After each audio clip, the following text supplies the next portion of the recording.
छत्तीसगढ़ में स्वास्थ्य मंत्री टीएस सिंहदेव के पंचायत विभाग छोड़ने के बाद राज्य में सियासी सरगर्मी तेज हो गई है। सूत्रों की माने तो रविवार को कांग्रेस विधायक दल की बैठक में टीएस सिंह को लेकर बैठक में चर्चा हुई, जिसमें 62 विधायकों ने टीएस सिंहदेव के कदम को गलत ठहराते हुए पार्टी आलाकमान को पत्र भेजकर उन्हें बर्खास्त करने की मांग की है।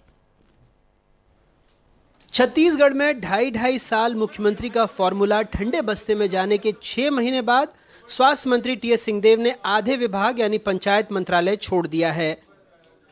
3 पन्नों के खत में आरोप लगाया कि उनके विभाग में सरकारी दखल है, जिससे वो पूरी क्षमता से काम नहीं कर पा रहे हैं।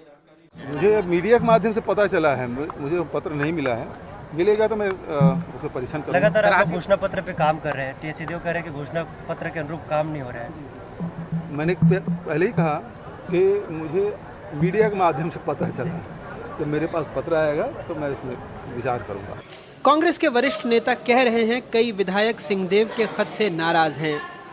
निश्चित रूप से बड़ा मामला है और माननीय महाराज साहब ने जिस तरीके से पत्र लिखा है, कांग्रेस के अधिकांश विधायकों ने उस पर बड़ा प्रश्न चिन्ह खड़ा किया है कि पत्र में उन्होंने इस्तीफे पे अपने विभाग छोड़ने की जो बात कही है, उसमें उन्होंने जिन बिंदुओं का उल्लेख किया है, सभी विधायक जानना चाहते हैं कि सरकार के उन बिंदुओं में जो कार्यक्रम दिए गए हैं, कार्य किए गए हैं, तो उसके बारे में अधिकांश विधायक अपने आप को आहत महसूस कर रहे थे और माननीय पुनिया जी के समक्ष उन्होंने अपनी बातें रखी।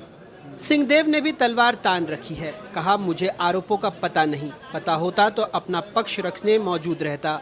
वहीं 90 सदस्यों वाली विधानसभा में बमुश्किल 2 अंकों में पहुंची बीजेपी अविश्वास प्रस्ताव लाने की बात कह रही है। सहयोग से मैं कल की बैठक में उपस्थित नहीं हो सका। अच्छा होता कि मुझे भी ये जानकारी होती कि इस विषय पे चर्चा होनी है, मैं भी उपस्थित होता, अपनी बात मैं भी रख सकता। लेकिन जानकारी इस बाबत थी कि राष्ट्रपति चुनाव के संदर्भ में बैठक है और हो सकता है विधानसभा के सत्र के स्ट्रेटेजी के बारे में बातचीत होगी।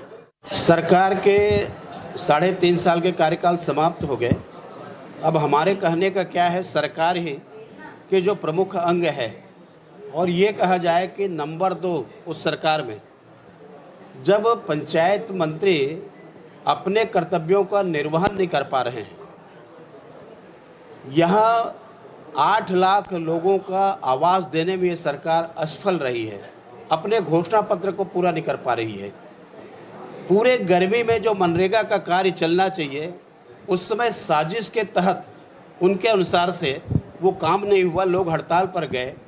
और साथ ही जिस प्रकार से यहाँ पर प्रोटोकॉल का उल्लंघन किया जा रहा है कि मंत्री के ऊपर में सचिव और चीफ सेक्रेटरी की कमेटी बने, तो समझ सकते हो कि जब मंत्री को ही उस सरकार से विश्वास नहीं है जो उस सरकार का हिस्सा है, तो ये सरकार ने जनता का विश्वास खो दिया है और ऐसे समय में अविश्वास प्रस्ताव लाना और उस पर चर्चा करना बहुत आवश्यक है। कैबिनेट मंत्री टीएस सिंहदेव द्वारा पंचायत विभाग छोड़ने के बाद छत्तीसगढ़ की सियासी सरगर्मियां तेज हो चुकी हैं और इस बार कैबिनेट मंत्री टीएस सिंहदेव के खिलाफ कांग्रेस के अंदर ही बर्खास्तगी की मांग उठ गई है। कांग्रेस विधायक दल की बैठक में 62 विधायकों ने एक पत्र में साइन किया है और उस पत्र में उनकी बर्खास्तगी की मांग की गई है। इस पत्र को पार्टी आलाकमान तक पहुंचाया जाएगा। इसके पहले जब 2.5 साल का मसला उठा था, उस दौरान भी कांग्रेस के जो विधायक हैं वो भूपेश बघेल के पक्ष में अधिकांश खड़े नजर आए थे और उनकी दिल्ली तक परेड हुई थी। लेकिन इस बार टीएस सिंहदेव के खिलाफ विधायकों का जो पत्र है वो पार्टी आलाकमान तक पहुंचाया जाएगा। रायपुर से जुल्फिकार अली, एनडीटीवी इंडिया के लिए।